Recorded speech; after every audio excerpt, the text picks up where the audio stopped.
Joyce Thierry Llewellyn has been an active member of NSUC for 23 years, working on many committees and as a youth advisor and teacher and North American trainer of teachers for 3 Our Whole Lives sexuality programs. Her work as a film and television screenwriter, story editor, and creative nonfiction writer has allowed her to become a mini expert in an eclectic range of subjects, which pleases her nosy writer self. She and her husband, Ivan, are in the process of moving to Pender Island, which move is imminent, I might add. So although she won't be able to attend regular Sunday services, she'll be with us in spirit on Sunday mornings. Joyce. First of all, I want to say thank you for coming. When I looked at the weather and knowing it's Gay Pride weekend and long weekend, I thought it would be like Malcolm, Nancy, John, me, and Denise. So it's lovely having you here. Thank you. So I titled this Schmilgrimage, Bumps Along the Camino, because I did it for the 3rd time in the spring, and it was not like previous trips. I would love to live like a river flows, carried by the surprise of its own unfolding. Those are wonderful words from the Irish poet and priest John O'Donoghue. I like to think that line has been my mantra for many years, but what I realized for the past year in particular, I've not been doing such a good job of flowing like a river or being surprised by its own unfolding. In fact, I've been downright cranky. So here's what happened. It was a rough winter last year, lots of family drama. When spring finally arrived, I was exhausted and felt myself on a precipice of decision-making. Things had calmed in my life by April, but the turmoil of the previous months had left me quite weary and also uncertain about what my future might hold. I knew I needed silence and some contemplative time. So what better way to find that than to hike the Santiago de Compostela pilgrimage trail, which would mean 6 weeks on my own, hiking 800 kilometers. It would be one day after another of putting one foot in front of the other. It sounded great. And now just to get sort of a dirty word out of the way, for some people pilgrimage has quite a strong Christian weight to it. But I defined pilgrimage as a sacred journey with challenges and a transformational experience along the way. So what I wanted was a transformational experience. The Santiago de Compostela Trail, for those of you who aren't familiar with it or haven't heard Ron Jones and I speak about it in front of this congregation before, is a 1,200, depending on your resources, 1,000 or 1,200-year-old pilgrimage route that begins in several different parts of Europe and ends at the cathedral in Santiago, Spain, near the west coast of Spain. So I have a map here that I brought, and that shows the first trip that we did. And it's believed that the bones of Saint Jacques, or Saint James, as many of you will know him, one of Jesus' disciples, are buried. So my husband Evan and I did this the first time in 2011, and we hiked 1,600 kilometers from Le Puy, France, all the way to the tip of the west coast of Spain. We averaged 25, 28, 30 kilometers a day, and did it without any specific purpose. We certainly didn't have a religious intent. We did it like many of the pilgrim-hikers that we met along the way. We were curious about this route, and we wanted to learn more about France and Spain in a much more intimate way than you would do if you were a big tourist. And we wanted to see if our aging bodies would actually stand up to the intense daily physical grind of this hike. What had once been a pilgrimage for people seeking forgiveness, for praying for ills for themselves, family, or friends, even criminals would do it as a journey of penitence, continues to have a religious component, but these days it's much more secular. The people we met along the route were doing it after having gone through a divorce, retiring, losing their job, getting a new job, even wanting a cheap holiday or to lose weight. We did meet one woman who was hoping to find a husband, but I don't think it worked for her. It turned out to be the hardest physical thing I have ever done in my life. And you've heard me speak about this before. But it was for 72 days, Evan and I followed in the footsteps of millions of pilgrims who've walked this ancient route. It's also known as the Camino. And it made its way through these grape-filled vineyards and fields of waist-high sunflowers and fields of eucalyptus forests, and 7 days across the Meseta Desert, and going over another range of mountains, the Galician mountains near the end. We slept in monasteries and convents and albergues with 25 bunks to a room and 2 toilets for 50 people. We're fueled by café con leches during the day and bottomless bottles of wine in the evening. And company, such glorious, glorious company. It was a challenging 2.5 months. That said, when I came home, I was very clear, and some of you may have heard me say this, I was never doing it again. And I said that over and over and over. But the very next summer, we went back.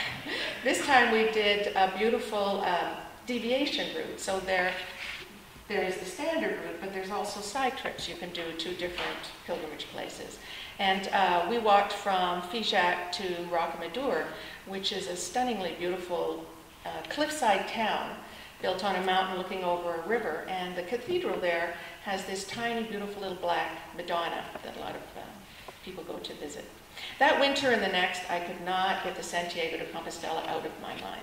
It's not an uncommon problem. We have talked about that at coffee break, Ron and I, several times. People hike the Camino 2, 3, 4 times. Just ask Ron Jones. I watched hours of YouTube Camino videos, and if I had a blah day, I would go to Mountain Equipment Co-op and kind of wander the aisles and daydream about all the hiking gear I could potentially buy. So jump ahead to April of this year, when I felt at a very big transition point in my life. Of course, the Camino came to mind. But this time, I would only be traveling sort of half the route that Evan and I had done, which was 800 kilometers instead of 1,600, but I would be doing it on my own, with just me, myself, and I for company. And I thought of something that Jessica Motherwell McFarlane had said to me. You know her, she's a member of our congregation. We were hiking on the seawall one day, and she said, I need to make my feet go where my heart is. So that was the deciding line for me. I talked it over with Evan, who was supportive, though he admitted he felt an initial ouch that I wanted to do it on my own, because we always travel together. But this was not about exploring new territory, or so I thought. This was about me finding time to go inward and doing a very long, contemplative walking meditation. But my plans began to change the moment I got a phone call from my 29-year-old daughter, Emily. She lived in Toronto.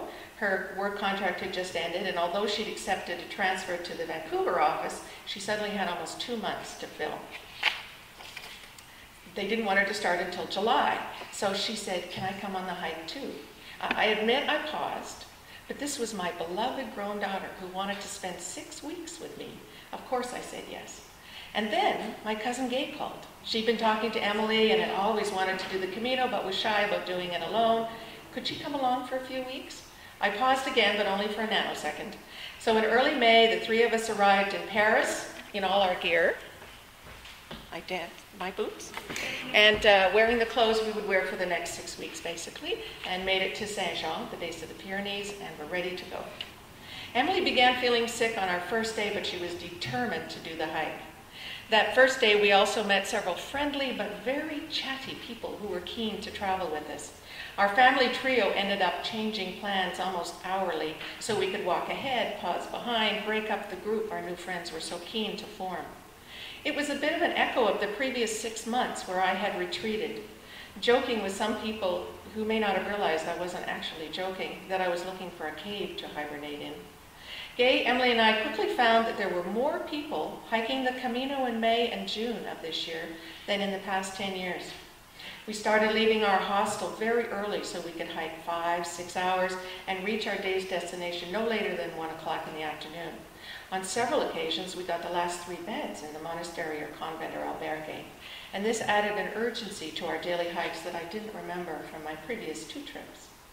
I'd warned my traveling companions about the snorers in the hostels, and we all came armed with earplugs.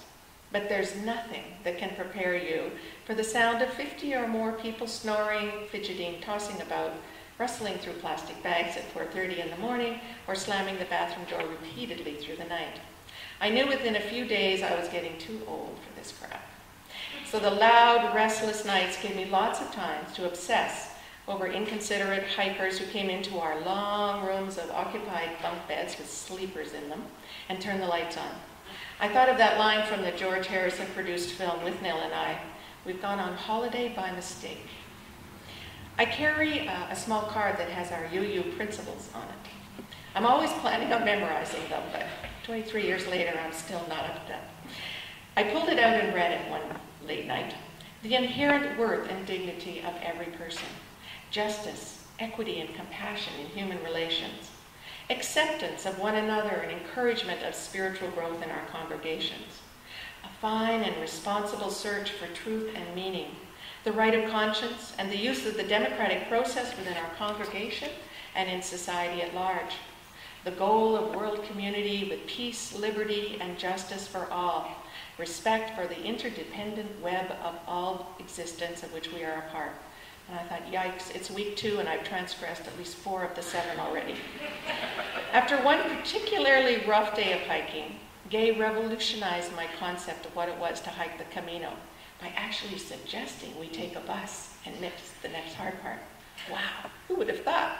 Because you see, the Santiago de Compostela trail, begun with religious intent, is a hierarchy minefield of the right way to hike it. And it comes in a series of seemingly very innocent questions that pilgrims ask each other. Do you carry your backpack? Or, heaven forbid, hire a taxi or a firm to take it to your next destination? Did you start in Roncesvalles, Spain? Roncesvalles? We started in Saint-Jean, France, hiked over the Pyrenees. Ha! The Pyrenees? We started in Paris. It was like a daily Monty Python skit. And when people started holding out their feet and comparing blisters and blackened toes, Gay said, "I'm getting us a hotel room tonight, I'm paying, don't argue." So my knee, strained when we hiked down the Spanish sides of the Pyrenees Mountains, continued to bother me until I finally gave in and bought a knee brace. What a freaking revelation. 60 years old almost, and I had to learn again the same old lesson. My pride had kept me in pain for several days when easy relief was at hand. That was another aha moment. All winter I had stayed silent in my pain rather than reach out. And I thought of something my mother had said 40 years ago. You don't always have to do it the hard way. Wise mother, but that's what I do. Suck it up, deal with it, grin and bear it. Emily continued to feel unwell. And although Gay and I were not having any feet problems, Emily no sooner healed one blister than 2 more appeared. She solved the problem by buying new hiking shoes. The daily rain and cold and wind continued. Gone were my memories of the 2 previous trips, when the hot sun shone day after day. In Burgos, one of the 3 bunk beds assigned to us had fresh bloodstains on it, but the hostel staff couldn't have cared less, so Emily and I switched mattresses with another bed. I was doing things I would normally never consider doing, but I was also doing some personal caretaking in a way that I had not normally done. Emily was still feeling ill, but was not going to give up. I wonder where she learned that. At one point, we hiked for several days through small villages that didn't have phones or Wi-Fi access in the town. In Carrion de los Condos, we found beds in this quirky, wonderful little hostel run by 5 wild nuns. I could finally access my emails, and there was a lot of them waiting for me. It turned out my father had had a mini stroke, but he was no longer in the hospital and was now staying with a friend. I called home and spoke to my dad. He sounded tired, but in good spirits. He was also adamant that Emily and I not stop our trip. He was fine, he insisted. The doctors had done tests, and he was just waiting for the results. Never have I felt so far from home. Emily and I decided we would take another bus, this time to Sarria, which would leave only 100 kilometers to the end of our trail. And on the Camino, as long as you hike those last 100, you still get your Compostela, which is, mine is in the black frame. As soon as we reached Santiago, we planned to change our plane tickets, and we'll go home early. But only 2 days later, in a very isolated mountain path, Emily got so sick, we had to accept a ride from this lovely young Spanish man who got his van and drove us down to an emergency hospital in the valley below. He even stayed and translated for us. The doctor gave Emily a shot of pain medication, a $400 bill, 400 euro bill, and said she shouldn't hike anymore. So our trip was over. We'd walked 350 kilometers, not quite half of our original goal. We accepted another ride from our young Spanish angel. He drove us directly to the Santiago Cathedral, getting us there by 11:57 a.m., 3 minutes to spare before the noon Pilgrim Mass. And the noon Pilgrim Mass is a big deal when you walked in the Camino, and it's filled with hundreds, I don't know, Ron, thousands of people, and it's one of the rituals you go through to end your trip. But we were only inside for 5 minutes before aggressive guards were demanding we leave and basically shoving us out the door. It turned out backpacks are no longer allowed in the cathedral, but the rules have changed since Evan and I were there. There was no sign by the front door, and we didn't know. There was a place you could take your backpack, but it was a 15-minute walk, so by the time we did that, dropped them off, signed the forms, came back, we would have missed the service. It was a disappointing end to an already muddled trip. But it was a relief to get Emily home, take her to our family doctor, and go to see my father. That moment of hugging my dad and seeing his obvious pleasure in having us back left me with no regrets in my decision to end the trip early. Now, what did I discover? My journey did shift how I look at the chaos of life. Among those grumpy, irritated moments dealing with snorers, rain, mud, and changing plans, there have been even more moments of laughter, shared family stories, and yes, even a few moments of quiet, contemplative walking on the rock-strewn Roman road or over yet another sage-covered hill. I learned you could take buses when you need to, and treat yourself to a hotel every now and then, even buy new shoes or a knee brace if your body hurt. And none of those actions meant you couldn't handle things. Asking and accepting help were possible alternatives to cave dwelling.